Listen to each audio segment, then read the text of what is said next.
And Abel, I got to ask you about Gennady, one of the great middleweights of all time.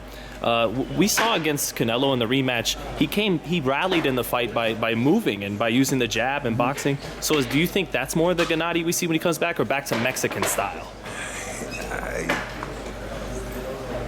I think that, as I was saying a little while ago, we see certain things from the outside as coaches and as fans. What they see on the inside is totally different sometimes.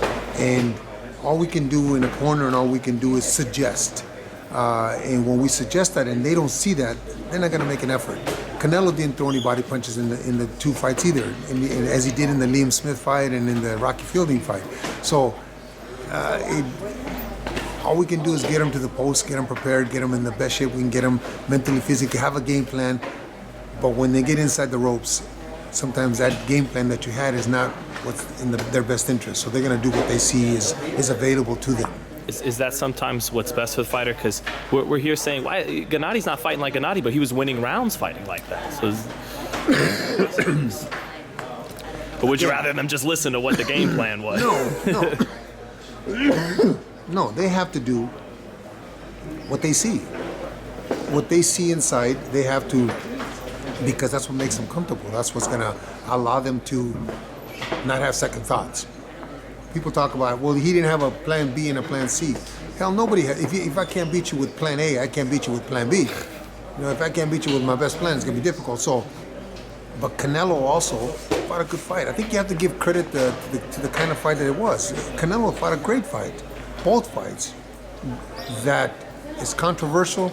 That's the testament to both guys. How good both guys were, how different fans and different writers see it one way and different. So I think it's a testament to both guys. I think a testament to both great fighters that put on a great show. And Abel, if he's entering his prime right now, he's 28. He's got the age advantage over Gennady. So if he's trending upward and Gennady's getting older, how does Gennady improve for the third fight and win a third fight? Floyd is 50-0 or 49-0, and he's older than Gennady.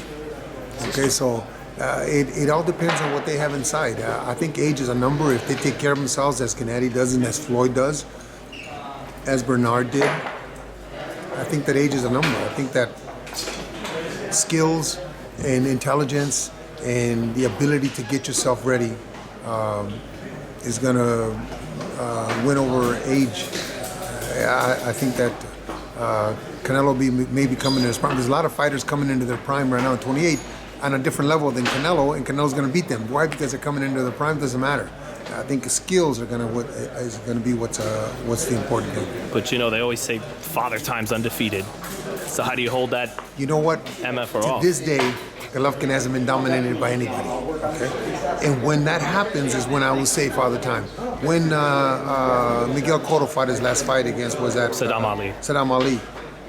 Saddam Ali is not even shouldn't be in the same ring with Cotto. Yet Cotto 2-3 fights before that looked like $1 million against a different level opposition. Kama guy. Okay. Yeah. Yes. So until that happens to Gennady is when I'll agree that Father Time is taken him. But nobody's dominated him. Nobody's beat him to the point where, you know what, it's time to refocus or revisit that issue.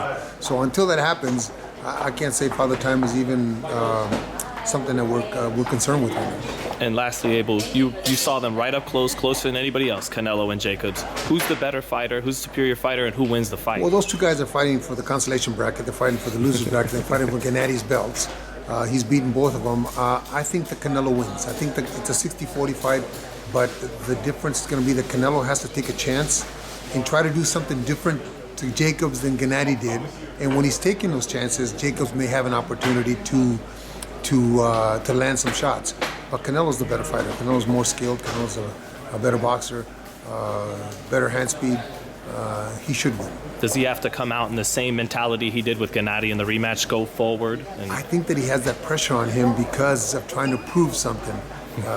It's unfortunate that he has to prove anything because, like I said, he's a great fighter and his record speaks for itself.